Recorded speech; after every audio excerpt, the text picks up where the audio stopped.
금도구 사건의 배후 정체를 평론하는 시간을 갖도록 하겠습니다. 우리 정준영 선생님 박수로 부탁드리겠습니다. 여러분, 뵙게 되어서 대단히 고맙습니다. 한국에는 언론의 자유가 있다고 하지만 제가 겪은 언론의 자유는 없었습니다. 왜냐하면 2002년 3월 1일 제가 산더미 같은 금을 찾아냈음에도 불구하고 그 언론이 제 역할을 해줬다면 이런 사건이 이때까지 길게 연장되고 또 제가 뉴저지까지 와서 여러분 앞에서 이런 연설을 할 필요도 없습니다. 아마 어디서 죽었는지 살았는지 잘 먹고 잘 살기는 아마 했을 겁니다. 그런데 하늘에서 저한테 그런 큰 재물을 주는 것이 아마 망설여진 것 같아요. 그래서 강도를 갖다가 저한테 보내가지고 저를 훈련을 시키는 겁니다. 제가 그동안에 엉망진창으로 살면서 술도 많이 먹고 그냥 내 마음대로 살아놓으니까 그 잔물을 좀 빼라. 왜 그러냐면 명금을 만들려면은 단련을 시키지 않습니까? 불에다가 달갔다가 또 물에 식혔다가 망치로 두드러 팼다가 그 연장선이라고 생각하기 때문에 제가 지금 여러분 앞에 이렇게 건강하게 서서 여러분들을 뵙게 되는 것 같습니다.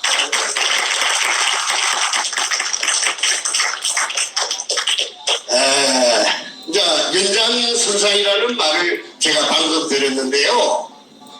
이 배후에 이 세상에 대통령이 그 배후에 있는 줄은 제가 어떻게 알았겠습니까? 저는 그야말로 평범하게 살고 싶은 사람이었고 부자가 되고 싶다는 생각을 해본 적도 없고 남의 재물을 탐내본 적도 없고 그 다음에 건강하고 내 일남일녀가 있는데 건강하고 아무 탈 없이 평범하게 그냥 사는 줄 알았죠. 그래가지고 그냥 하루하루를 그리 사는데 어느 날 정신을 차리고 보니까 제가 태풍의 액 속에 태풍이 있으면 그 태풍의 눈이 아니십니까? 태풍의 눈 밑에 딱 들어앉아 있어요. 내가 빠져나오고 싶어도 못 빠져나와요. 그래서 그게 지금까지도 태풍의 문 속에 말려가지고 내 마음대로 내 의지대로 하고 싶은 대로 못하고 지금 뉴욕에 와서 여러분들을 뵙게 되는 것입니다. 제가 10년 동안 딴 거는 안 하고 부산 문현동에 의뢰공장 찾는 데만 10년 동안 꼽혀가지고 전력을 투구했습니다.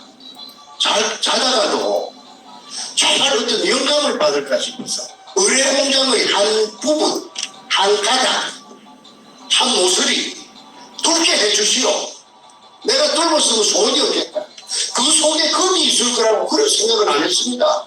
금이 나타나 주세요 하고는 제가 여건하지 않았어요. 왜?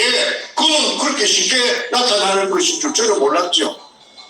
그런데 10년 만에 하늘의 도움으로 문자를 쓰고는 천우신조로 그 근육을 60cm로 지하 16m 안반충을 뚫고 찾아내고 났는데 그거가 바로 금꿀이야. 금이 일본 놈들이 중국을 약탈해 갖고 와갖고 저 마자리 포대 속에 은행을 전부 털어가. 은행에 그리 금이 많았답니다. 중국은 단덩어리 늘고 그 다음에 이 태양권 종이 지정이 막 군벌이 난립을 하면서 마비가 됩니다. 어떤 지방에는 그게 통용이 되는데 어떤 지방에는 안 되니까 경제적인 마비가 오니까 청나라 말기에 원세계란 이 원세계가 급하게 만든 것이 금편 중국 사람들 말에 의하면 은자금자입니다. 이게 저 중국 북쪽에 슈엔난로라는 중국말 제가 잘 못하는데 하근남로라 하는 그 북경대학교, 진화대학교 그 대학들이 모여가 밀집 지역이 있습니다. 그 하근남로인데 거기에 가면 중앙재정대학이 있습니다. 거기에 화폐박물관에 제가 그거 보니까 아까 제가 말씀드린 금편용편이 있었습니다. 그거 제 눈으로 봤습니다.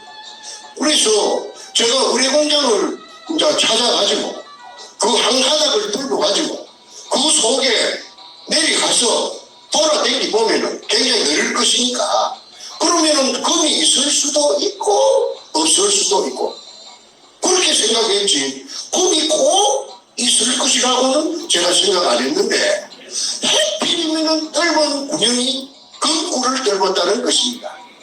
마다리 포대 속에 일본 글자 이등충이라고 써져 있는 한문이 일본식 한문 이 세자가 지켜있는 한토색 마다리 포대가 5단 높이로 막 들어차 재겨 있었어요.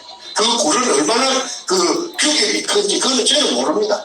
잘 안 해봤으니까. 그런데 아니 그 예사로운 일은 아니죠. 왜 그러냐면 그 땅속 깊은데 맑은 물 속에 물에 포화가 되어 있는데 물 속에 똑같은 포대가 한토색 포대가 검은 할자로 이등충이라 하는 게 지켜가 있으니까 막 가슴이 막 요동쳤습니다. 뭐 금이라 금 아니라도 괜찮아요. 일본 의뢰공장을 찾았다. 의뢰공장 찾은 건 사실이니까. 그러면 내가 그 10년 동안 도전해가지고 온갖 그 있는 거 없는 거 다 쳐박아갖고 그 고생했던 것이 좀 이제 성공한 거죠. 금 한 개도 없어도 괜찮아요. 의뢰공장을 찾았다는 그 말도 나는 성의자가 된 겁니다. 그래서 그날 제가 만세를 부르고 만세삼창을 부르고 저 진주까지 오기가 뭐했어. 저 초랑에 가면 텍사스 촌이라는 데가 있는데 차이나타운입니다. 거기서 중국식을 내가 시컷 먹었어요. 그래갖고 밤 12시가 넘어서 택시를 타고 그 먼 거리를 진주까지 와서 지리산까지 우리 집에까지 왔어요. 자, 그 다음에는 뭐냐면은 물속에 내려가봐야 됩니다. 지하 4m부터 물입니다. 물속에 내가 내려가면 재간이 없어요. 그리고 물의 크기는 규격은 직경 60cm밖에 안 됩니다. 그러면 뭐 덩치가 큰 사람은 못 내려갑니다. 중자가 내려가 중자.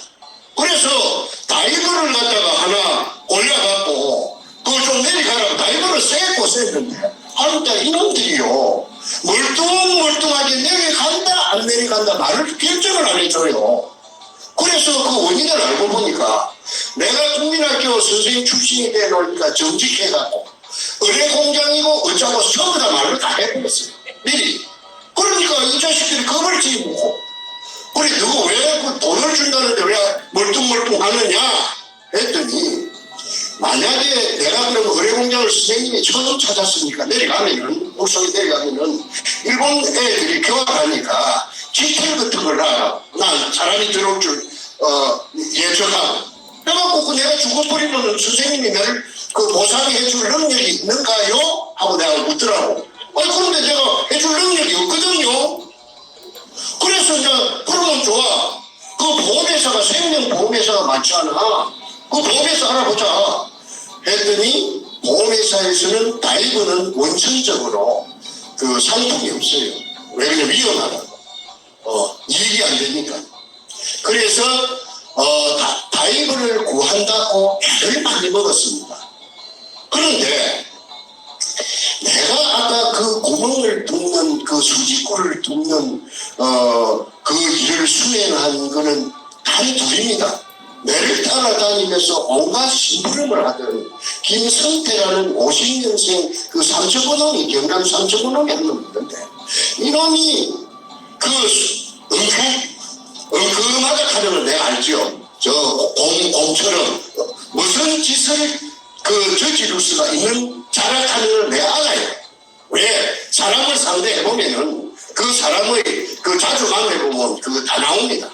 그런데 나로서는 그 아이를 갖다가 팽시킬 수 있는 그런 여건이 못 됩니다. 선택권이 없어요. 왜? 운명적으로 그렇게 되었습니다. 그리고 그러나 그게 어디서 이게 저기서 돈을 갖다가 한 10배 준다고 해가지고서 성공하면 또 한 2억 얼마를 갖다 썼어요. 그 돈이 있었기 때문에 그때까지 거기까지 온 겁니다. 그건 사실입니다. 그러니까 그런데 그게 거기 나타나고 나서 이놈 주변에 바로 똥파리 떼듯이 막 달라붙었어요. 그래가지고 저한테 제안을 한 것이 도구를 하자, 도구. 형님, 도구를 허락해 주시오. 왜 허락해 달라고 하느냐. 내가 현직 초등학교 교사로서 대한민국에서 3,000교육대에 끌려갔던 사람은 내 혼자밖에 없어요. 왜 내가 3,000교육대에 끌려갔는가? 전직 교사로서. 내가 범죄자가 돼서 간 게 아니고 내가 5형제 중에 장남인데 내 셋째가 내하고 10살 차이 되는 셋째가 공부를 잘하는 그 참 착한 부산대학교 3대 경영학과 학생이 있습니다. 얘가 79년도에 학생회 대장에 당선이 된 겁니다. 그러고 나서 국보회가 나타났죠. 전두환이 나타나고. 그러니까 부마 사태를 일으킨 주역이에요. 내 아까 동생, 셋째 동생. 걔가 부마 사태를 일으킨 이 부산 3대 세 놈인데 그 중에 주동자가 이놈이에요. 이름은 내가 공개하겠습니다. 정인재라고. 정인재라 하는 아이가 58년생인데 나이 그 셋째 동생입니다. 그냥 장남이고. 그러니까 어느 날 국보위에서 숙정자 명단이 내려왔다 이게 숙정이 잘라낸다 이 말이지. 그런데 내가 그게 포함되어 있다 이거예요. 그런데 사표 내라 이거예요. 왜 내가 사표 못 내겠다.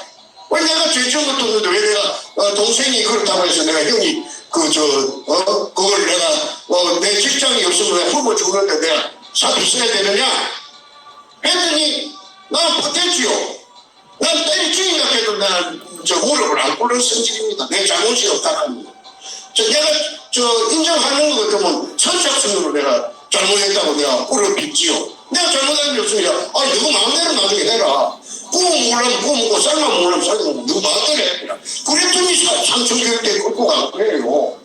그런데 내가 삼천교육대에 걸려가서 내가 1년 동안 강원도 듣지도 보지도 못한 비구장지대 안에서 1년에서 이틀 모자라는 363일을 살면서 온갖 말할 수 없는 해병대 특수훈련보다 더 국을 받았지.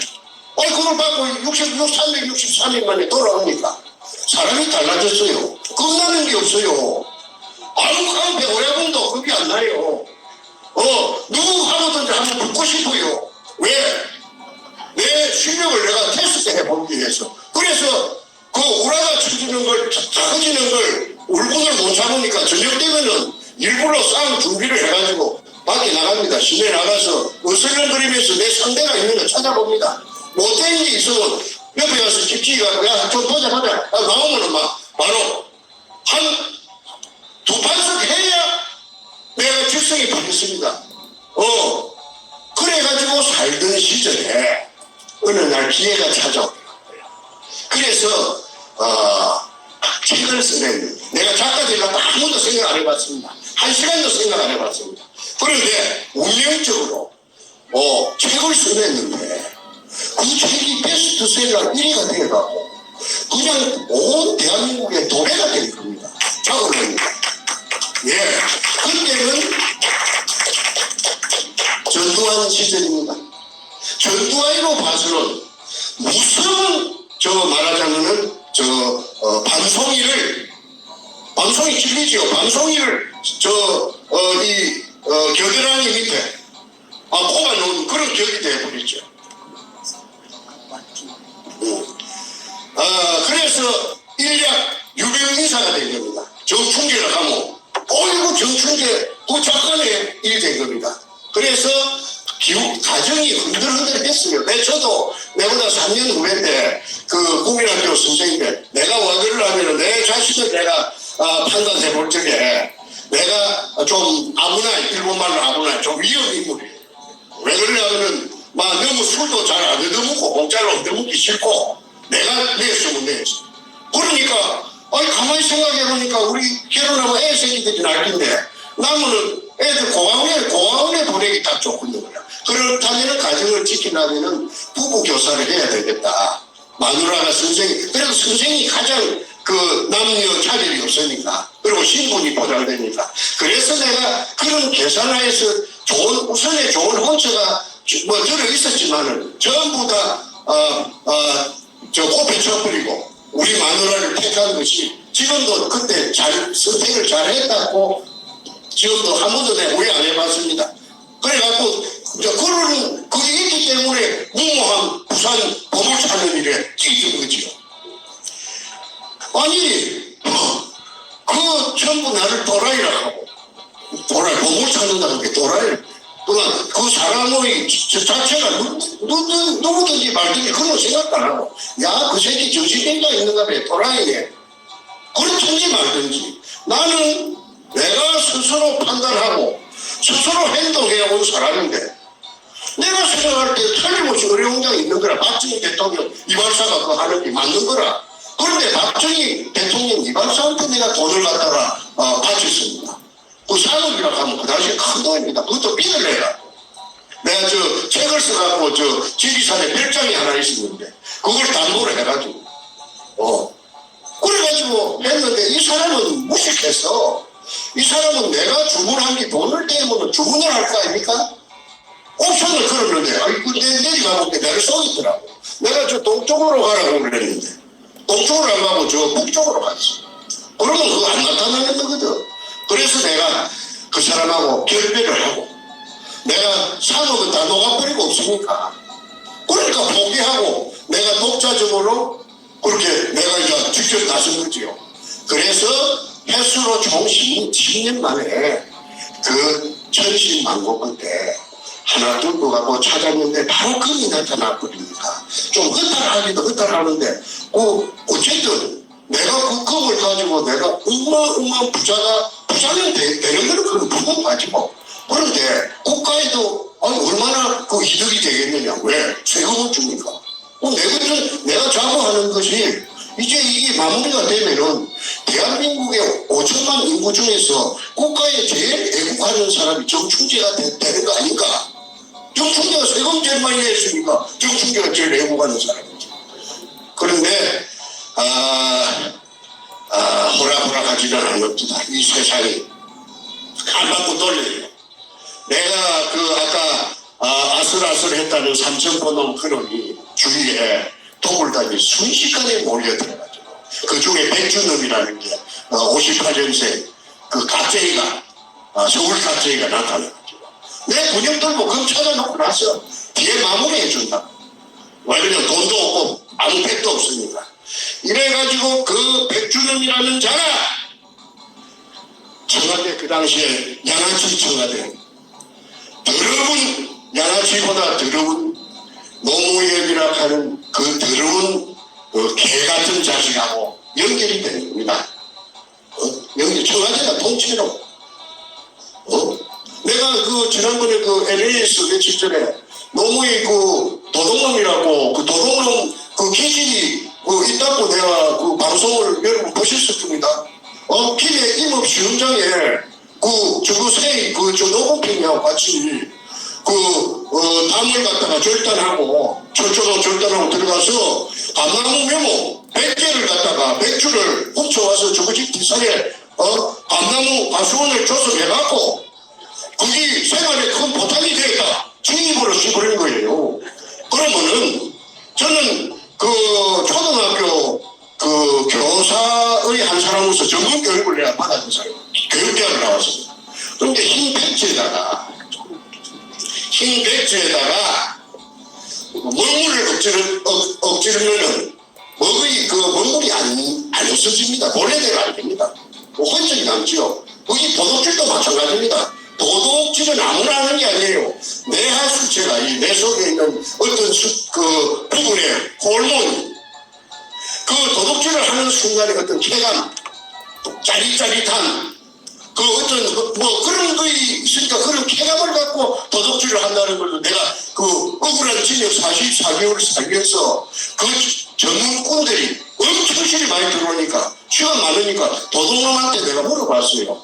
야, 너가 도둑질 배가 고파서 하나? 생활하려고 하나? 아닙니다. 도둑질을 하는 순간에 그 짜릿한 그 게임으로 생각하더라. 게임으로. 그거 말도 못합니다. 그래 도둑질을 내가 그래서 그 도둑놈들 인터뷰를 했기 때문에 내가 그 잘 알아요.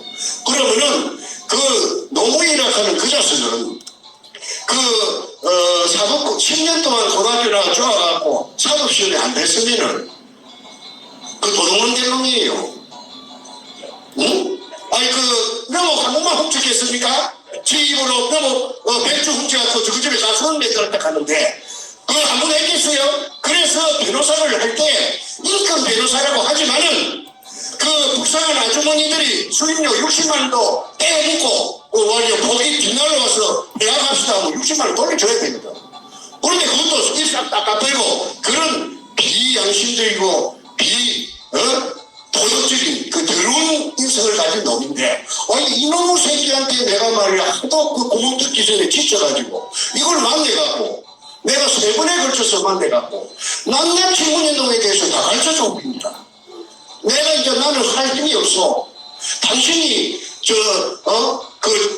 정부의 스타니까 하면은 당신이 굉장할 거예요. 그 대신 나는 좀 성공하면 먹고 살도록 해주시오. 그래 했더니 이미 노하우가 전부 전수가 돼. 그런데 아까 말하던 백준범이라는 이자가 노무현한테 가서 청와대 노무현 빚이 많았거든. 장수천이라고 하는 그 물공장을 차린다고 빚. 그 다음에 그 이자가 불어갖고 노무현 빚이 한 50억 되었답니다. 그 같은 정치인이 내한테 이야기를 해줍니다. 빚이라고 하는 거는 자다가도 새끼를 치고 밥 먹을 때도 새끼 치고 24시간 새끼 치는 게 빚입니다. 그 이자가 감당을 못해서 대통령 출마하기 전에 내가 오늘 저녁에 자다가 그만 내라시는 안 일어나면 좋겠다. 죽었으면 좋겠다 그 말이지. 그렇게 빚에 흐들겠답니다. 그런데 정충재가 제가 익히 알고 있는 정충재가 운영동에서 검을 찾았다고 백준범이가 그렇게 졸개가 놀았고 내가 지금 추정하고 있느냐 하면은 신낙균이라는 여자가 있어요. 민주당 최고위원을 했어요. 좀 있으면 신낙균이 신필규의 자매가 나오는데 이 여자가 백준범이하고 특별한 관계를 하는 것을 제가 알게 된 것은 나중에 이 도굴두목이 가진 서류를 내부 문건 서류를 2차례에 걸쳐서 한 가방에 2가방을 내가 빼냈습니다. 도둑질 땅을 뛰어넘어서 서류를 훔쳐온 게 아니고 작전을 짜가지고 제3자 투자자를 바지지를 보내갖고 그 작전을 짠 것이 2번 다 성공을 해갖고 2차례 일기장까지 제 404쪽짜리 A4 용지 일기장까지 제가 갖고 있습니다. 지금 여기 뉴욕에 갖고 있다. 뉴저지 갖고 왔습니다. 일기장에 그거 보면은 정치인들 만나게 갖고 있습니다. 조급해는 도와준 사람. 그 다음에 저하고 연결돼. 그 중에 제일 가까운 게 아까 낙균이라고 하는 그 경기도 남양주에 그 국회의원하고 여자 장관도 매집하고 하는 그 여자가 그 뒤를 봐준다는 걸 내가 알게 되었지요. 그래서 나중에는 그 여자가 민주당 최고위원까지 합니다. 자, 어쨌든, 서론을 마무리 짓겠습니다. 2002년 3월 1일 날, 부산시 남구 문현동 1219-1번지, 우리 할아버지 땅도 아니고, 우리 아버지 땅도 아닌데, 그 땅 5평을 빌려가지고, 토지 주인한테. 그래서, 운영할 돈이 없어서, 그것도, 예산으로, 보물이 나오면은, 50억 주겠다. 아니, 50억 주려고 하면은, 보물이 나오면은, 50억이나 100억이나 100억 주시오. 50억 100억이라는 말도 있지 않소. 그래서, 그럼 그 말 듣고 본 게 애서이라고 소도자가 묻는다 하는데, 우리 하자. 그래가지고, 100억을 갖고 계약을 한 계약서도 갖고 있습니다. 그 업자가, 수산중공업 전의 회장 박주탁이라는 서울 3대 나온 놈이에요. 고등학교는 경남고등학교 나왔습니다. 부산에. 남의 창선 초놈인데. 이놈이 송파구 광해동에 수산중공업을 차려가지고 어마어마하게 돈을 잘 벌이다가 재벌 되려고 욕심 부리다가 쫄딱 망해갖고 6천억 부도가 났어요. 아시다시피 한국에 6천억 부도가 났다면은 그거는 인생 종친급입니다. 무엇을 해갖고 그 살아날 겁니까? 그래서 그 해생 기간이 있어요. 한 1년 정도 판사가 해생 기간을 주는 것은 받을 거 다 정리하라 그나마 그런 기간이 모양인데 그 기간에 나를 만나가지고 저리고 전부 다 뺏기고 없는 놈이 아무것도 없는 놈이 이게 그냥 재판을 하는 내내 구멍을 팠으니까 그 구멍의 진실을 그 구멍 때문에 업자가 제일 잘 알 것이라고 보고 그 경인 신청을 해도 안 와요. 그 판사가 하는 말이 송달이 안 된다 하더라고. 행방불명이 됐어. 그 이제 중국으로 도망을 간 거예요. 중국에 왜 도망갔느냐면 인터폴이 그 형사 공조 체제가 중국하고 그 당시 안 됐습니다. 그래서 중국에 다 도망갈 기라고 다 반가워갖고 있다가 중국 말을 빼앗가지고 저 학원에 다니면서 오랫동안 준비를 했죠.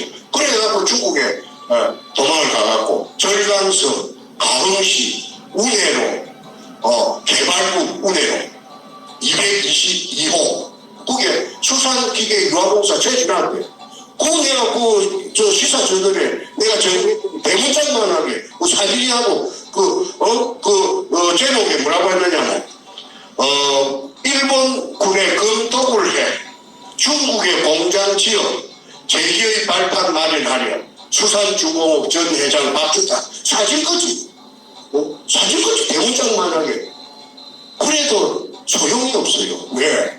한국에 한 분 1심, 2심, 3심이 끝나가지고 징역까지 살고 나놓으니까 이거 기자놈들이 다 오염돼 놓으니까 이게 관심 가지는 놈이 없어요. 그래도 어찌어찌 해가지고 시사전널에 두 번 났습니다. 두 번 난 대문짝만큼 난 기사를 제가 다 그게 기자들이 제 말 듣고 기사 안 내줍니다. 쌍방에 전부 다 이쪽 저쪽 다 찔러보고 자기가 옳다고 생각을 했는데 그런데 나중에 두 번 내준 그 기자도 나중에 그만 오염돼. 어쨌든 한국이 아까 일선 교수님이 일부에서 말한 것처럼 한국이 분전 등하의 위기에 봉착해 있어요. 나라가 망할 지경에 있습니다. 그거 왜 망하게 됐느냐? 그걸 거슬러 올라가 보면 역으로 이 박근혜 대통령의 탄핵이 있고 그 박근혜 탄핵 이전에 문현동에 검도를 사건이 있습니다. 그것부터 시작됩니다. 그래서 어마어마한 범죄를 저질렀고 그 다음에 그 고봉이 부하가 오야무 노무현을 살해를 했다고 내가 서울에서 저 태평TV에서 얼마나 그렇게 꾸함을 지르라고 저 세상에 공개를 했습니다. 그러면은 그 문재인이라는 그 인간은 38 따라지는 그거는 살인범입니다. 살인범.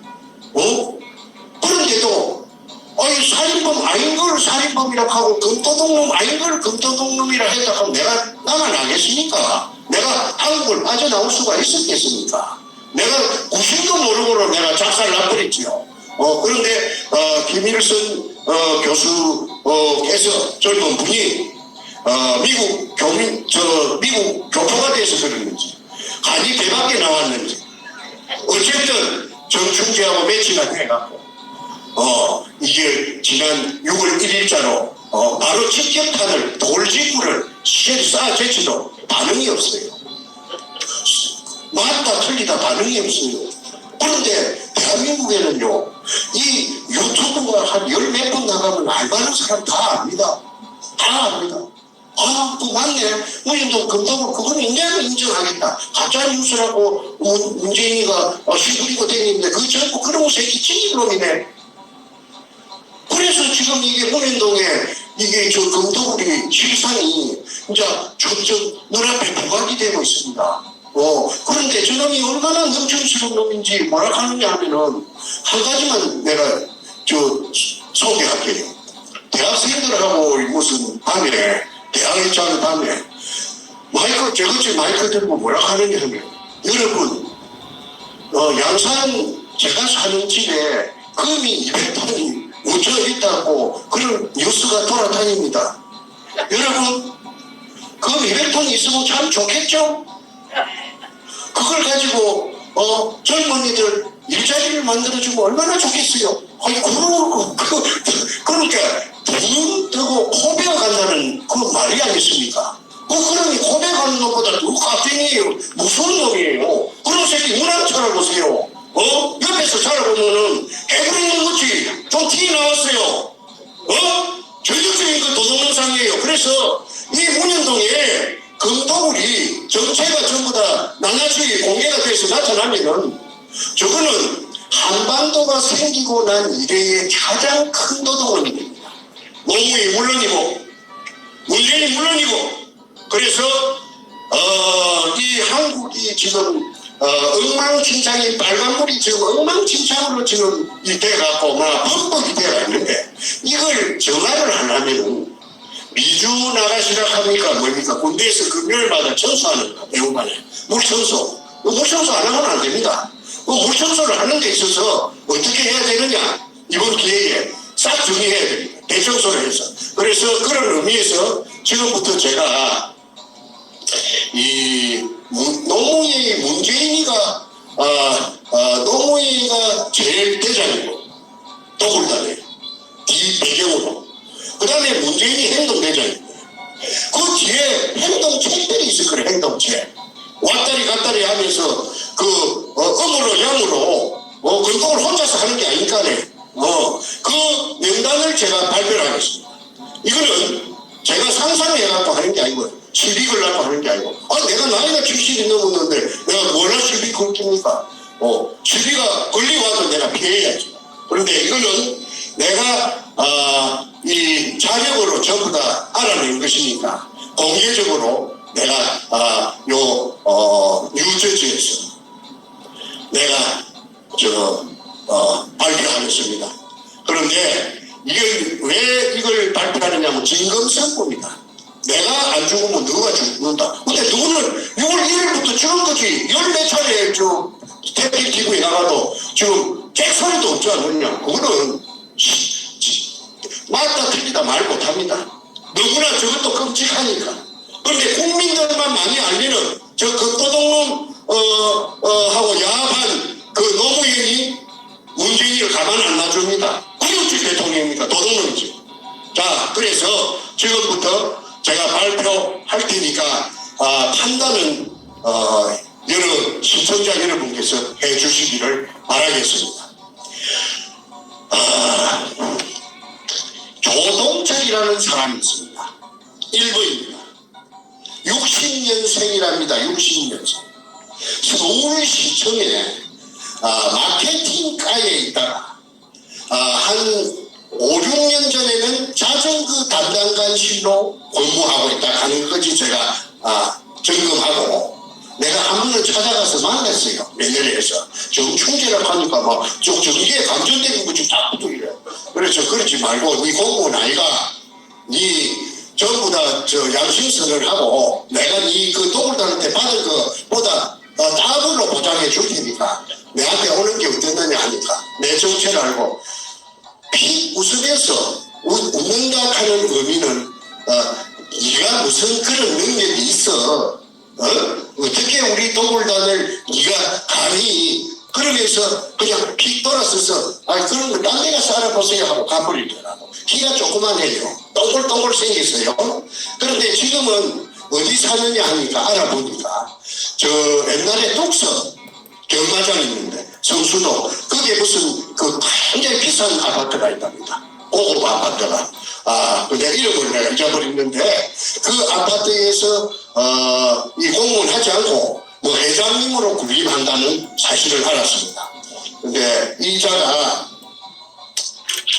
안경 안 쓰면 안 보입니다.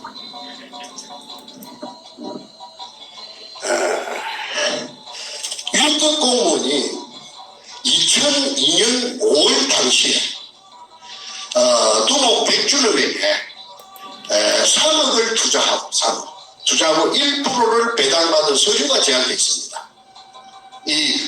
기장도 찍어놓고, 그 다음에 주민등록번호도 있고, 그 다음에 1% 배당된 것도 다 있기 때문에, 그 다음에 아까 일기장에 보면은 토요일만 되면은 비행기를 타고 제주도로 날아갑니다. 도굴단이 부산 문현동에서 금도굴을 2002년 연말에 끝내고 다음 해 5월부터서 제주도로 무대를 옮겨가고 일본 굴을 찾는 작업에 또 돌입합니다. 호화판이지요. 뭐 비싼 다금바리 회를 그 한 마리에 100만 원도 더 한다는 것을 또 찐빵 먹듯이 셰프 제치입니다. 그 다음에 그 비싼 한우 갈비를 바베큐를 해가지고 화판으로 막 합니다. 그게 일기장에 골드 고팡이라는 말이에요. 골드 고팡. 골드는 알겠는데 고팡이 무슨 말인고 몰라갖고 참 많이 내가 헤맸는데 알고 보니까 제주도 방언으로 고팡이 창고랍니다. 창고를 고팡이라고. 그리고 고팡이 여러 군데 등장하는데 그 고팡의 금창고의 위치가 제주도 북제주군 애월읍 광영리 바닷가입니다. 바닷가에 그 금을 탐내고 170도짜리가 싣고 가서 그걸 개인 양식장에는 바다라도 담이 없어도 아무나 못 들어가거든. 거기에다가 그 우선에 숟가 놓고 그걸 순찰로 돕니다. 그래서 그 굴을 찾으면은 그 굴 속에 일본놈 굴 속에 갖다가 쟁여놓고 처음부터서 그 굴 속에 양이 많습니다. 그 굴 속에 있었던 것처럼 기자들을 불러가지고 그 쇼를 하려고 그게 일기장에 다 나타나고 있습니다. 그래서 그때 그때는 아마 청와대하고 접목되기 전인 것 같아요. 그 이후에 아마 접목된 것 같습니다. 그런 내막이 있는 서류가 저한테 팔찌당했다는 걸 알고, 그 다음에 두 번째, 비호 세력입니다. 김민수, 48년생, 1948년생, 전라도 광주 사람입니다. 광주. 그런데 이 사람이 국정원에, 그 당시 국정원의 안전과장입니다. 안전과장이면은 뭐 하는 직책이냐? 내가 알아보니까. 건물이라든지 가옥이라든지 땅이라든지 시설, 차량, 그런 국정원에서 쓰는 모든 그런 시설이나 그 장비를 관리하는 그 부서가 안전과랍니다. 그런데 왜 이 사람이 노출되느냐? 저 강남구청 근처에 가까운 곳에 해필이면 제목도 터널이라 하는 고급 룸사롱이 있는데 그 룸사롱에 김민수하고 자기 부하 둘이하고 이렇게 세 사람, 국정원에 직원 세 사람하고 백주름이하고 사흘들이 만나서 술로 먹는데 거기에서 대화 내용이 전부 금에 대해서 처음부터 끝까지 금에 대해서 이야기를 하고 백주름이 말은 이 백주름이가 한 번은 오동나무 상자에다가 도자기를 2점, 3점씩 한 사람한테 주더라 이렇게 한 점씩 구웠어. 그런데 그 도자기가 청나라 도자기다 이거지. 그래서 알아보니까 의사동에 가서 알아보니까 청나라 도자기가 보물 중에 제일 보물이랍니다. 한 점에 최하 몇십억 줘야 산답니다. 그러면 그 몇십억짜리 그 청나라 도자기가 어째서 백주름이한테 있었던가, 어디서 났는가, 저 중국 가서 사가 왔는가, 그거는 여러분들이 판단하십니다. 그래서 그거는 누구한테 들었느냐 하면은 술집 주인 터널 사장 한진숙이라는 미모 여자가 있었어요. 그 여자한테 제가 직접 들었습니다. 그리고 이 내용이 그 여자하고 전화하는 내용을 녹취한 녹취록이 저한테 있습니다. 그래서 이게 입증이 됩니다. 그래서 김민수라는 자가 두목 백주름이를 국정원에 운영하는 안가에 보호해줬다. 지가 그래 보호해준다고 지가 자랑하더랍니다. 저 술집에서. 그래 하면서 이 뒤에 허리춤 뒤에 이게 무슨 무슨 전화기 같은 걸 차고 있는데 이게 뭐냐 하니까 위치 추적기랍니다. 위치 추적기. 와 그러면 내한테 한번 혼이 나거든. 내한테 뒤집으로 두드려 맞은 적이 있거든. 죽이려고 내가 그냥 뭐 이런 말은 저 시청자들이 많은데 내가 솔직히 이야기합니다. 그만 전기톱이 있으면은 그만 잘라버리면 싶어요. 그런데 해결해 준다고 그 지리산까지 이놈을 납치한 적이 있어요. 내가 한 게 아니고 나는 옵서버로 참석했고. 그런데 그 지리산까지 납치해서 이놈을 납치해 가는 동안에 그 깡패들이 납치한 깡패들이 다 이런 팬이 돼버립니다. 오히려 그래서 내가 그만 전기톱이 있으면 내가 잘릴 뻔했어요. 네. 그게 그래서 조폭이라는 거는 믿을지 못된다. 조폭은 절대 믿어서는 안 된다. 왜? 그 사람들은 영양가 있는 쪽만 했다 돌아선다. 그러니까 어찌 믿을 수 있느냐. 그래서 내가 조폭을 그때 처음으로 한번 겪어보고 직업을 한 적이 있다. 잘못했으면 내가 두 번만에 날 뻔했다. 김민수 48년생 국정원 안전과장 광주시 서구 치평동 출신입니다. 그 다음에 세 번째 김기영이 누냐 하면 저 똑골단들이 그 땅을 사버렸어요. 사고 땅 주인 두 놈도 똑골단으로 흡수해버리고 그래 기분을 주고 그 내가 본 게 나는 다쳤던 개꼴이 돼가지고 또 언제 죽을 줄도 모르고 저놈들한테 그래 내가 이제 정보를 수집해보니까 고사를 지냈다고요. 고사 어느 날 밤에. 그런데 거기는 여러분 한번 생각해 보십시오. 그 일제 때 죄 없이 끌려와 애놈들한테 생매장 당한 뒤에 나타나는데 그 우리 조선인 진용자 불쌍한 조선인 진용자 1000여 명의 유물이 그 속에 가득 차가 있습니다. 그러면 90바닥입니다. 그런데 거기는 해가 지면 인적이 없는 데입니다. 그런데 거기에서 저녁에 저거말로 고사 그 다음에 통속적으로 세간에서는 굿이라고 큰 굿을 했어요. 무당이 한 10명이요. 근데 무당 중에 제일 오야봉이 누냐 하면은 김홍랑이라는 그 땅을 산 여자입니다. 그 땅을 산 여자가 자기네들 패거리 무당을 10명을 끌고 와서 팔짝 뛰고 난리 돼지대갈비 수박을 잘라놓고 굿판을 벌이는데 그 사진이 내 손에 입수가 됐어요. 그 아까 서류를 두 번에 걸쳐서 내가 탈취했다고 했죠. 그 속에 별별 사진이 들었어요. 그런데 그 속에 사진이 고사진에는 사진이 들었어요. 그런데 여자가 아주 고급 옷을 입고 딱 양반을 대고 그 앞에 앉아 있습니다. 그래서 그 여자가 누군가 알아봤더니 그 여자가 아까 말하는 신낙균의가 친자매 필균이라 경기도 남양주 독일에서 박사랍니다. 그리고 48년생이고 그 다음에 전룩발이고 그 사진 다 지금 우리 김 교수가 찾아가고 다 올렸습니다. 그런데 이 신필규가 신낙균이 자매가 아까 신낙균이 언니는 말했고 이 굉장히 깊게 개입돼가 있어요. 이게 김대중 시절에 청와대 여성 담당 비서관이거든. 이 전룩발이 이게 그런데 그 여자가 그 여자를 간보해갖고 내려온 자가 그 여자 혼자서 그 무서운데 못 내리니까 간보해갖고 내려온 자가 신사복을 입고 왔는데 제가 적어서 할 수 없습니다. 그것도 좀 벗읍시다. 예.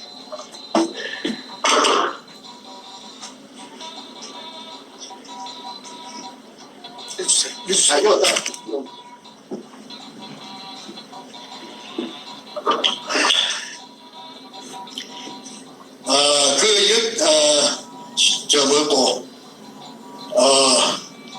그 한보해갖고 내려온 자가 놈자자니까 놈이라고 하겠습니다. 놈이 뭐냐면은 김기영이 서울경찰청 차장이라고 해요. 차장이면은 큰 말동 2개라 3개가 청장이고 서울경찰청 2개가 차장이야. 그런데 이 서울경찰청 차장이 아까 신필규이라고 하는 이 청와대 여성 담당 보좌관하고 2인 1조가 돼서 고사 지내는데 그게 사진이 찍혔다는 거지. 그래서 그 물어보니까 어째서 내가 내한테 이제 그걸 정보를 고자질한 놈이 고자질은 좀 뭐하고 고자질은 저 정정하고 내한테 알려준 놈이 이 토목 백주름이가 다 돌아다니면서 저거는 청와대 여성 담당 비서관 신필규이고 저 남자는 서울경찰청 현직 차장이다. 꼭 막 떠벌리더라 이게야. 그 말은 무슨 말이냐 하면 마치 나라에서 허가해줘가 하는 것이다. 도굴이 아니다. 그 합법성을 부여하게하고 그 둘러보는 인부들이라든지 이 구경꾼들한테 우리는 나쁜 짓이 아니고 청와대에서 사람을 보냈다고 하고 경찰청에 그 차장이 내려왔다고 하니까 우리는 아무 하자가 없는 작업을 하고 있다는 것을 아마 PR하기 위해서 그리 한 것 같다. 그 다음에 이제 재밌는 사람이 등장합니다. 이상읍이라는 자가 등장을 해요. 이상읍이. 우리 이상읍이 내 누구고 몰라갖고 한참 헤맸는데 누가 알아봐 주느냐 하면은 문재인의 절친. 문재인이가 경남고등학교 나오고 경희대학을 나오고 그 다음에 경남고등학교 땡길 때부터 절친이고 성균관대학을 나와갖고 연합통신에 기자로 들어간 조양일이라는 자가 있는데 이 조양일이가 이 문현동 금수도굴 사건을 해결해 준다고 한 2년 정도 돈도 많이 쓰고 그 다음에 내가 돈이 없으니까 돈도 많이 쓰고 사람을 만나면 돈 쓰는 거 아닙니까? 술 먹어야지, 커피 먹어야지, 밥 먹어야지. 그런데 이 작전도 아까 서류가 내 손에 통째로 큰 여행용 그 바퀴 달린 가방에 한 것을 내한테 오게 된 그 작전을 얘가 했어, 얘가. 아까 방금 말하는 조양입니다. 그때 조양일이 정도 되면 연합통신의 지방국장이라고 하는 거. 전국 지방에 자기 기자들이 달려가 있습니다. 그 오야부이다 이 말이지. 지방국장이면 세요. 그러니까 무슨 정보 같은 걸 하나 알락하면은 보통 사람들이 알아내는 게 불가능한 거는 야하면 전화만 들으면 다 알아내요. 이 아까 조양일이라는 자 문재인이 절친이에요. 그런데 내가 그 100분의 힘을 이 조양일한테 주기로 공정을 해주고 그 속에는 문재인이 목도 5%가 있었어요. 문재인이 목도 있다가 그때는 내가 청와대가 그렇게 깊이 개입된 줄 모르고 그래서 한 2년 정도 이 조양일이가 동분서주하고 서 있었습니다. 조양일이의 그 별명은 뭐냐 하면은 연탄입니다. 연탄. 왜? 본래 태생이 피부가 껌닿고 기자들 사이에서 부리는 게 연탄으로 불렀고 저거 친가는 경남 하동이고 저거 애가는 경남남이라고 합니다. 그 다음에 연합통신에서 그 두산 나온 국어사전 통째로 내가 글쓰는 작가니까 내가 뭐 사전이 뭐 어쩌고 저쩌고 하니까 통째로 저거 해석을 나한테 갖다 준 적도 있어요. 그리고 조양일이하고 문재인이하고 동기인데 그 옆에 저그 동기들 이름도 내가 한 100개 알아갖고 수첩에다가 해놨어요. 왜 그러려면 입증하려면 청문회가 열리면은 내가 입증해야 되지. 그래 시끄러운 말 한 적이 없어갖고 하더라 닭발 오리발 내도 내가 다른 이야기를 해갖고 입증을 해줘야 되기 때문에. 그런데 나중에 조양일 이야기는 나중에 또 나옵니다. 그래서 이상읍이라는 자를 조양일이가 대장 알아냈어요. 누구냐 하니까 국정원의 2차장이라. 국정원의 2차장이면 국내 담당이라. 제일 1차장, 2차장, 3차장, 북한 담당, 국제 담당, 보다 국내 담당 이게 노른자락 하대, 제일 세다 하대. 그러면은 이상읍이 국정원 2차장이다. 그러면 그 앞전에는 뭐였나 하니까 서울경찰청이 아니고 금안경찰청, 서대구 미근동이 본부 그게 2차장 했다 하대. 2차장이면 큰 말동 3개라. 큰 말동 3개 하다가 졸지의 어느 날 2002년 아마 5월인가 6월로 제가 봅니다. 졸지에 그 국정원 2차장으로 발탁돼가지고 했다.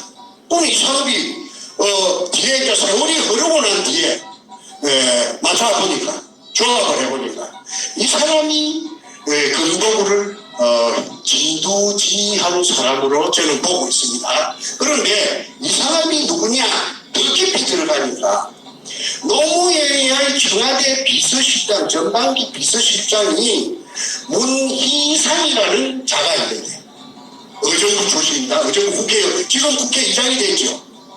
얼마 전에 며칠 안 됐습니다. 국회의장 이 국회의장하고 천안만매가 이렇게 이상업이 생기하고 문희상이 개들하고 국회들하고 그래가지고 저 문희상이의 여동생이 이상업이 같이다 이 말입니다. 이상업이는 48년생이고 문희상인가 이 새끼는 그보다 한두 살 위에고 그런데 이거는 뭐 할 말이 아닌데 내가 더 이해가 편리하도록 한 말씀 할게요. 이 이상업이라는 경찰 고위 나으리께서 도둑물건 문현동의 금도둑 세금도 안 준 작물을 발견자를 감옥으로 보내놓고 감옥에 처박아 놓고 그걸 막 뽑아내가지고 어제 숨고 어제 죽고 진주치기에 홍콩으로 200돈 싣고 와서 팔아갖고 돈 만들고 그런데 이 이상업의 큰딸이 미스 코리아 진이라 미국에서 대학을 다녔다는데 인물이 절세 가인이라고 그래. 이한이 애비 도둑놈인 애비가 이상업이라 그러면 말도 안 했지 뭐 그런데 사실이니까 나는 해명하라 이거야. 답은 어떤지. 그 다음에 한명숙이라는 여자가 있어요. 국무총리했죠. 이 여자의 남편이 성공회 대학교 교수를 하다가 감옥살이 사상범으로 엄청시리 오래 살았어요. 우리가 쉽게 말해 별개이다 이 말입니다. 그런데 문재인이가 그랬죠.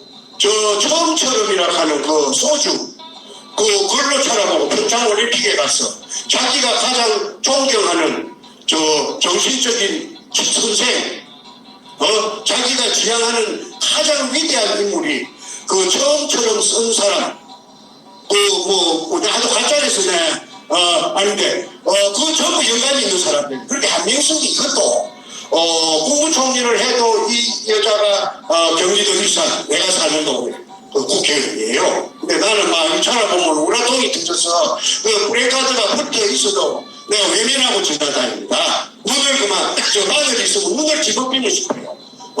그런데 이 한명숙이가 초대 노무현 재단의 초대 이사장을 했습니다. 그리고 박정희 대통령도 거기 없고 재단이 없잖아요. 아무도 재단이 없어요. 그런데 노무현이만 재단이 있어요. 노무현 양아치 하는 거 다 알아요. 그런데 재단이 돈 멀때것 갖고 되는 게 아니랍니다. 또 이자를 가지고 굴러가기 때문에 영원히 굴러가기 때문에 적어도 몇천억 때문에 이게 어디서 났느냐 이거야. 그래서 어디서 났느냐 하니까 대답이 노빠들이 노무현의 추정 세력들이 5천원 만원씩 이렇게 회비를 내가지고 그러면은 저거말로 만원씩 100만 명이 냈다 칩시다.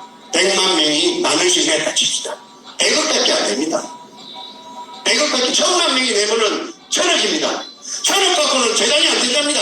한 3천억 4천억 떼야 된답니다. 그런데 저거를 그리 거짓말하고 있는데 거기에 대해서 의문을 제시하는 사람은 한 사람도 없었습니다. 우리는 바보 되지요. 그리고 내가 문현동에 금독을 시골로 돌아다니고 내가 또라이 불안해도 정신병자 만들어놨는데 진짜 정신병자 되고 그 다음에 어떤 놈이 어떻게 불쑥 나타나서 칼질할지 내가 어떻게 합니까? 그래서 입도 뻥긋 못합니다. 그런 버리 생활을 내가 계속 할 수밖에 없지요. 그리고 우리 집에서는요, 문현동의 금독을 이 말만 끄잡아내면 우리 가족들이 전부 다 장가 접힙니다. 자지러집니다. 그리고 우리 마누라가 어쩌다가 내한테 말을 하면 뭐라 하느냐면, 아이고 봐라 포기해보라. 와 사람을 갖다가 죽고로 만드는 니만 죽지 와 내 끝이 죽고로 만드네. 다 포기해라. 이래도 밥 먹고 저래도 밥 먹는다 아이가. 이랍니다. 그런데 포기한다고 저놈들이 사이에 놓을까요? 사람은 죽으면 말 못해요. 그러니까 어째도 죽이려고 할 거 아닙니까? 왜? 그래서 아까 태풍의 핵 속에 내 임의로서 들어간 것도 아닌데, 내 자발적으로 들어간 것도 아닌데, 구멍 하나 뚫었다는 그 단순한 이유 한 가지를 가지고 그 속에서 지금까지 못 빠져나오고 이게 유죄지까지 오게 된 겁니다. 그러니까 내 소원이 뭐냐 하면은 우리 손자놈 7살짜리 6살짜리 손잡고 동네 모욕탕에 가서 모욕하고 손잡고 먹고 과자도 사러 가고 뭐 또 사러 그게 소원인데 그거 못하지 않아요. 못했잖아요. 그러니까 내가 나의 소원은 지금도 나의 소원은 일상으로의 복귀입니다. 간단합니다. 평범한 사람들 속에 묻혀서 그냥 보편다단하게 아무 옷이나 입고 막걸리집에도 가고 식당에 가서 돼지국밥도 사 먹고 내 만나고 싶은 친구도 만나고 마음대로 쪼다니는 중인데 저 도둑놈들이 도둑질을 저가 다 해먹고 그러면 저가 다 챙겨놓고 내 생명까지 죽은 식물인간으로 만들어놨다는 것입니다. 식물인간으로. 그러니까 우리 가족들은요 아까 자지러지는 거예요. 그냥 살판해져버려요. 즐겁게 가족 회식을 식사를 하다가도 문현동 말이 나오면은 전부 다 좀 냉동인간처럼 굳어버려요. 동작 그만해가 굳어버려요. 그리고 우리 아이는 머시마가 45인데 그냥 그때부터 얼굴 색깔이 이상해져요. 야 이거 16년 동안 이걸 겪고 내가 사는 거는 죽은 거나 사는 거나 식물인간이라고 그래서 식물인간이라고 합니까? 경제활동을 할 수 있습니까? 그래서 내가 지금까지 그래도 지금 견디고 살 수 있는 거는 우리 집 애들이 돈을 잘 버리니까. 그렇게 잘 버리는 걸 모르겠는데 내한테 아버지 너무 그 얻어먹지 마있어요. 얻어먹으면 아버지 기상이 센데 기질이 센데 약을 주십니다. 아버지가 돼 있어 하고 내한테 직접 돈을 주고는 내가 위축될 가서 내 통장에 돈을 꼽아줘요. 그러면 겨우 내가 삽니다. 내가 돈 많이 쓸 일도 없고 그래서 지금까지 살았습니다. 우리 마누라는 내한테 돈 막 이런 짜리 한 장 안 줍니다. 와 주라 쓸까 싶어 벌벌 떨지요. 하도 앞전에 많이 뜯기 놓으니까는. 자, 그 다음 진행하겠습니다. 이상업이라는 이 장, 아까 금도굴에 대해서 핵심 브레인이다. 노무현과 이해찬, 예장, 그 다음에 한명숙, 이 사람들은 찹쌀모찌 궁합으로 항상 아삼육이 돼가고 일사천리로 물러왔다. 그래서 문현동 금도굴 사건이 들통이 나면은 이것들은 공동 운명체다. 국민의 이름으로 국고에 한수할 때는 한수하고 정리를 해야 된다. 그 다음에 문희재라는 자가 있습니다. 7번째 문희재. 이게 누구냐면 문희상이 아까 비서실장, 지금 국회의장, 도둑놈 국회의장, 의정부 출신, 요놈의 친동생입니다. 이것도 48년생이에요. 이 48년생인데 이걸 어디서 내가 알았느냐 하면 문희재라 하는 이걸 재산 제자입니다. 내가 그 나로 죽이라 하니까 한국에서 어떤 국회의원을 두 분하고 그 다음에 전국의知名도를 가지고 있는 굉장한 사람이 우리 후배가 있는데 뭐야? 야가 이명박 시절에 뭐 한잔 했어요. 그래서 형님 내가 이명박이하고 같은 고려대학교 고소형인데 내가 어찌든 이렇게 해결할게요. 내가 해결합니다. 나를 믿으시오. 하더니 이 전화를 아마 대통령이 직접 이명박이 갖고 있는 게 아니고 전화토리가 있는 모양이다. 그런데 자기의 정체를 그 만나려 하는 용건을 이야기했더니 알고 나서 전화가 차단이 돼서 전화가 안 된다고 그래요. 그러고 나서 어느 날 생략하고 시간이 많이 가니까 뭐라 하느냐 하면 내보고 형님 생명이 하나밖에 없는데 형님 조심하이소. 밤에 되면 대수인데도 나오지 마이소. 그 말은 니 죽는다 그 말 아니라 니 죽인다 이 말 아니라 그 길로 그 말을 듣자마자 내가 팬기 우리 집으로 와갖고 가족한테 중국 도망간다는 말도 안 하고 옷까지 몇 개 가방 속에 이어갖고 인천으로 가가지고 인천에서 110불 주고 중국 가는 대전 가는 배를 타고 내가 도망을 갔던 적이 있습니다. 중국에서 죽으라 그런 법은 없더라고요. 말 한마디도 그 중국말 한마디도 할 줄 모르는데 중국에도 그 은인들이 나타납니다. 조선족들이 나타나서 나를 갖다가 그 이후로 16개월 동안 나를 갖다가 이렇게 스포트를 해줘가지고 내가 털끝 하나 상하지 않고 박근혜 대통령이 당선되었기 때문에 내가 귀국했습니다. 불법 체류자로 방랑을 했죠. 거기에서 아까 안 것이 아까 문희재라 하는 이자가 대련에서 48년생이 그 당시에 한 25년 전에 대련에 왔다 하더라고. 벨본에 없다 하더라고. 뭐 그리 부자도 아니고 두각도 없고 한데 2002년 가을 붙었어. 2003년 접어들 무렵에 붙었어.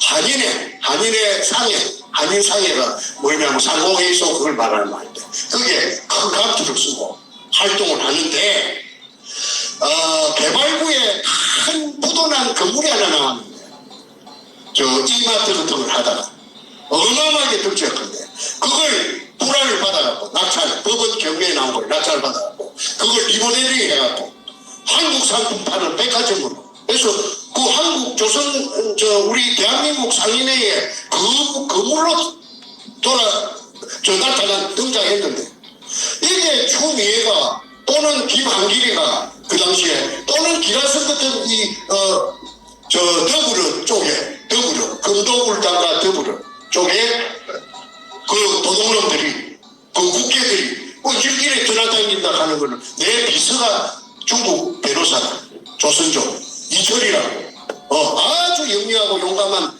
그 똑똑한 젊은이가 그 나를 보호해줘서 내가 오늘 미국까지 왔지만은 얘가 그 문희상이 동생 문희재 48년생 이게 2003년 여름부터서 가을부터서 돈이 왔다 가더라고. 그 돈이 온 날짜는 외환이 꼽히는 날짜는 상공국에 가면 다 외자가 같이 기가 있습니다. 변호사니까 그걸 떼볼 수가 있잖아요.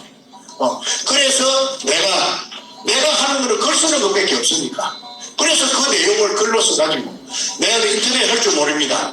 우리 비서 그 이철이가 조선족 이철이가 그 내가 쓴 글을 갖다가 인터넷에 올려갖고 나니까 선생님 짐 꾸리시오. 요 떠납시다. 요 중국에 사람 하나 시크 앉히는 거는 일도 아닙니다.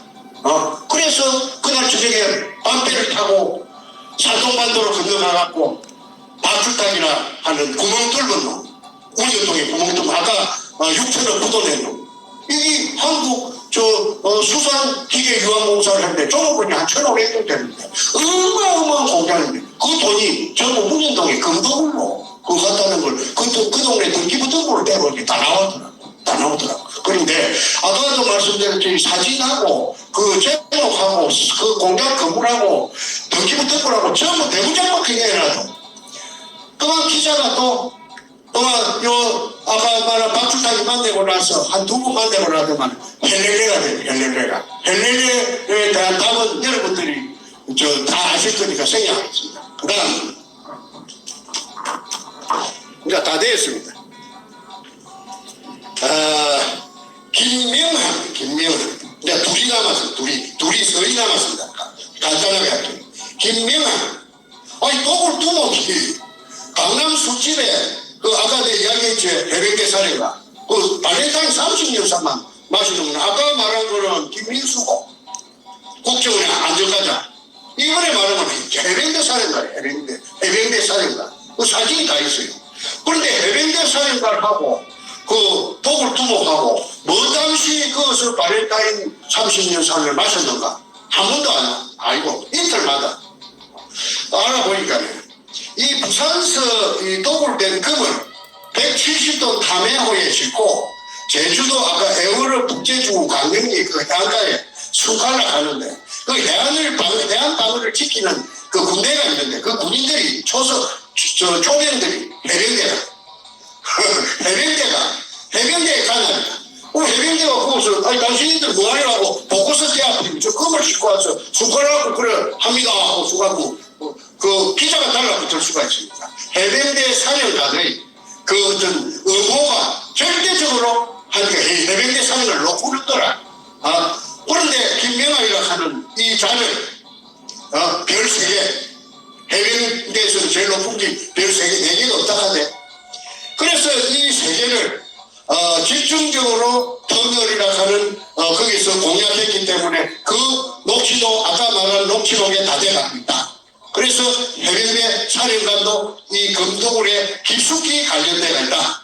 그 다음에 어느 날 코미디언 김형곤이라는 코미디언이 있습니다. 저도 그 코미디언은 타고난 코미디라고 내가 자주 봤는데 얘가 죽어버렸어요.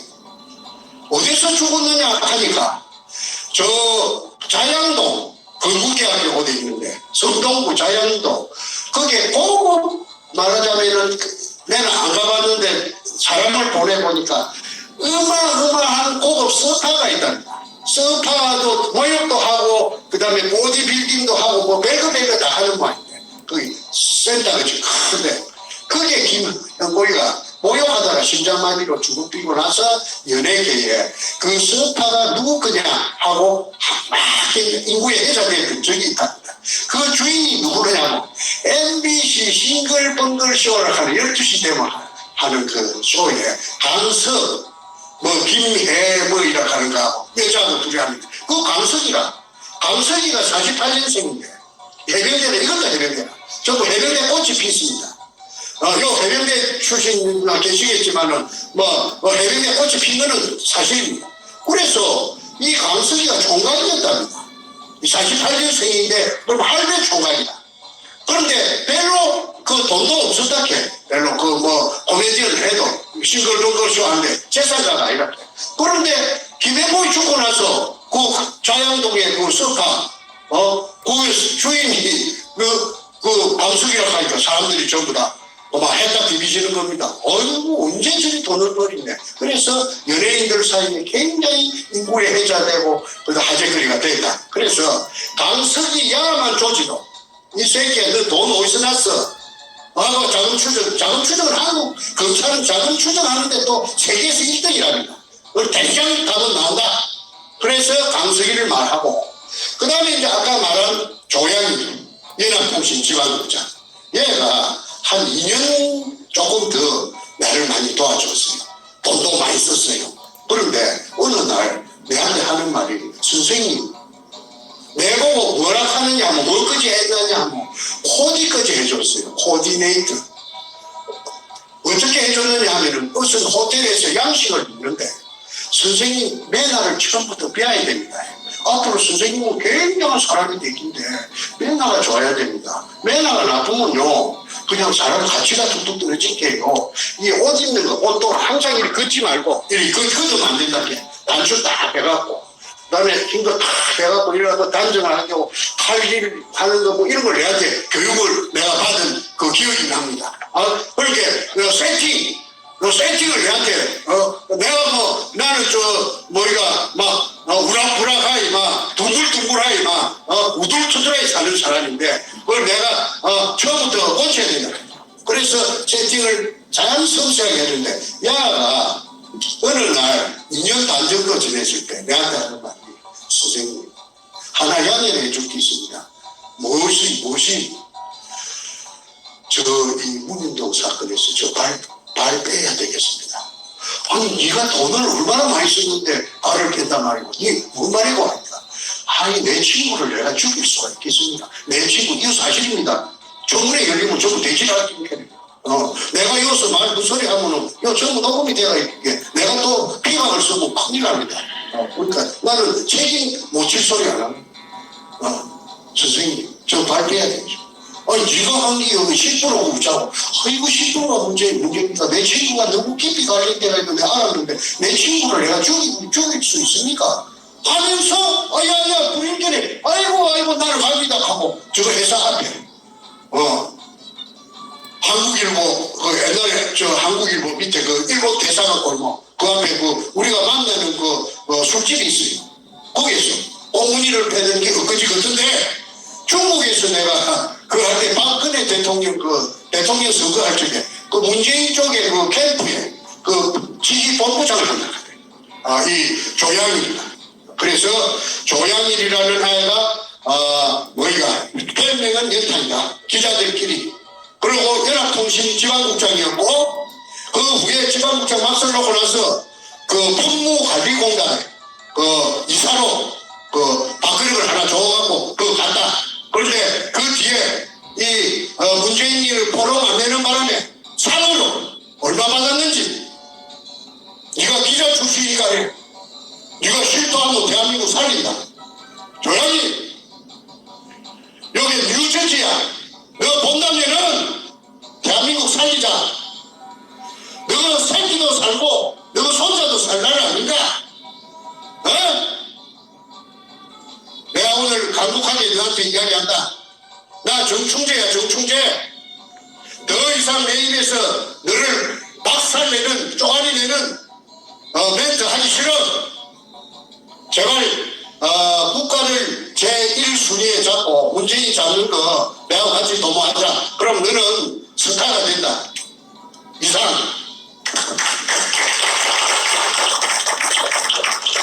긴 시간 동안에 여러분 얼마나 지루했습니까? 대단히 감사합니다. 이만